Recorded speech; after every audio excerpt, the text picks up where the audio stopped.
reproductive freedoms, the Idaho Democrats are mounting our comeback. For the first time in decades, we're running in every legislative district. We are not going back. And with that, over the soundtrack of the B-52s, Idaho's own Democratic delegates made it very public. They cast 27 votes for Kamala Harris to be the Democratic nominee for president. It's a ceremonial roll call since Harris was already technically named the nominee earlier this month. But you could see the shift in enthusiasm during the convention this week, not just with Idaho, but with the whole convention. A wave the party has been riding since Joe Biden stepped aside last month. But what has it been like to be on the floor during the first 2 days of the Democratic National Convention in Chicago? Joe Paris gets that answer from the chair of Idaho's Democratic Party. Idaho cast 27 votes for Kamala Harris. A bumpy road to this moment, but Idaho's delegation to the DNC helped solidify the nomination of Kamala Harris for president. It was a late night, and yet I am energized and invigorated, and that's the energy I feel all around this convention. The voice of Idaho's roll call vote, Representative Lauren Necochea, the chair of the Idaho Democratic Party. The overwhelming feelings are hope and joy, and hope is really our antidote to the doom and gloom we're getting from the other side. The DNC welcomed major players from the party, including President Joe Biden. Heavy pressure pushed Biden out of the presidential race. Democrats, though, embraced the president in an emotional standing ovation to open the convention. Most consequential presidency we've seen in decades. When you look at all the landmark legislation he passed, the Inflation Reduction Act, the Bipartisan Infrastructure Act, those things are going to have impacts for generations.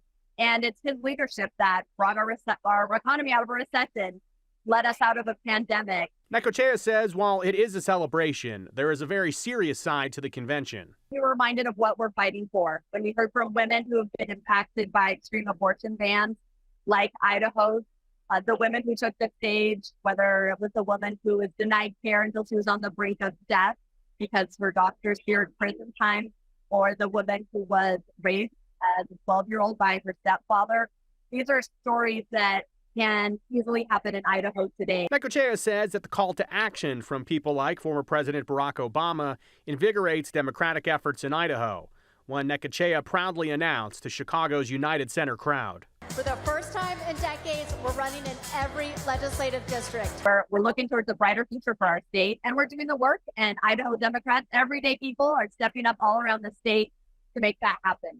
The scene for Democrats in Idaho and across the country is a major shift from the unknowns of only a few weeks ago. I don't know if anyone could have predicted just how strong the groundswell of support would be. And it's really everyday Americans who are, expressing their enthusiasm, putting up funny and inspiring memes on the internet, and really kind of bringing us all together as a nation in this common purpose of defeating the doom and gloom.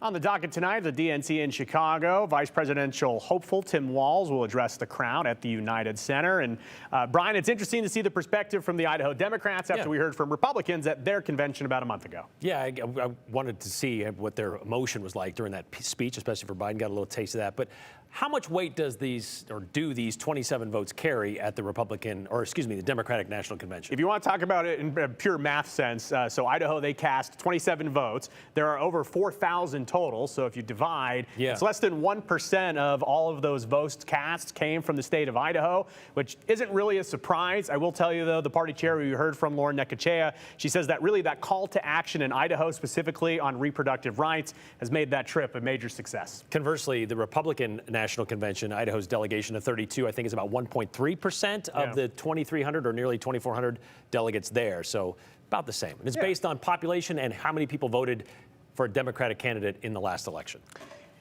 No other way you split it. We do, population-wise, Idaho is a small state, so that's the way it goes. That's it. All right, so we'll see. As you said, it continues tonight. Thank you very much, Joe.